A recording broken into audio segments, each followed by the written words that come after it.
আল্লাহর কাছে ক্ষমা চাও, দুনিয়াটা কিছুই না রে যুবক। ওই কবরে যাওয়ার পরে গুনাহগারের কবরের দুই পার্শ্বের মাটির চাপ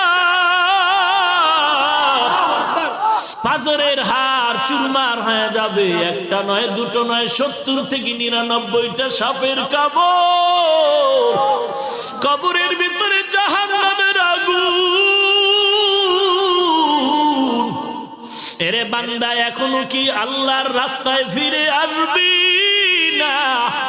আল্লাহ দেখায় দেয় দুনিয়ার বিল্ডিং এর আগুনে কত যুবকের লাশ, আর চিৎকারের আওয়াজ, বাঁচাও বাঁচাও। একটু চিন্তা করে দেখ, যখন আগুন লাগছিল শরীরের মধ্যে তখন ওদের কেমন লাগছিল, অবস্থাটা কেমন হয়েছিল।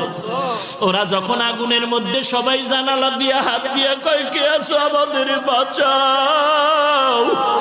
আমাদের ডানে আগুন, বামে আগুন, চতুর্দিকে আগুন। এই দুনিয়ার আগুন থেকে হাজার হাজার হাজার তাপের মাত্রার আগুন হবে জাহান্নামের আগুন। এরে যুবক, পায়ে হাত রেখে বলি, পাও দুইটা আগাইয়া দাও। আমি তোর পায়ে ধরে বলি, আর গুনাহ করিস না রে যুবক, আর গুনার পথে যাইও না। নামাজ পড়ো, পর্দা করো, মা বাবার খেদমত করো, আল্লাহ ওয়ালাদের দোয়া নিয়ে চলো। আল্লাহর কাছে ক্ষমা চাও, দুনিয়াটা কিছুই না রে যুবক। পায়ে হাত রেখে বলি, এই যে বন্যা হয়ে গেল কয়েকদিন আগে, কত মানুষ বন্যায় মরে গেল। ঢাকার শহরে গাড়ির উপরে গাছ পড়লো, গাছে আঘাতে গাড়ির মধ্যে মানুষ মরে গেল।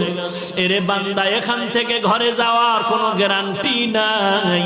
আবার রাত্রে বেলা ঘুমাবি, ভোরবেলা উঠার কোনো গ্যারান্টি নাই। পায়ে হাত রেখে বলি, রে বাবা, তোর মতো যুবক স্কুলে পড়ে নামাজ ছাড়ে না, তুমি কেন পারবা না? তোমার মতো যুবক চাকরি করে নামাজ ছাড়ে না, তুমি কেন পারবা না? কিসের বাহাদুরি করো? কিছুই না। পায়ে হাত রেখে বলি, তওবা করে না, ও চোখের পানি ছেড়ে আল্লাহর কাছে ক্ষমা চাও, আর বলো, আল্লাহ, এই ময়দানে আমার মতো গুনাহগার কেউ নাই, তুমি মাফ করে দাও।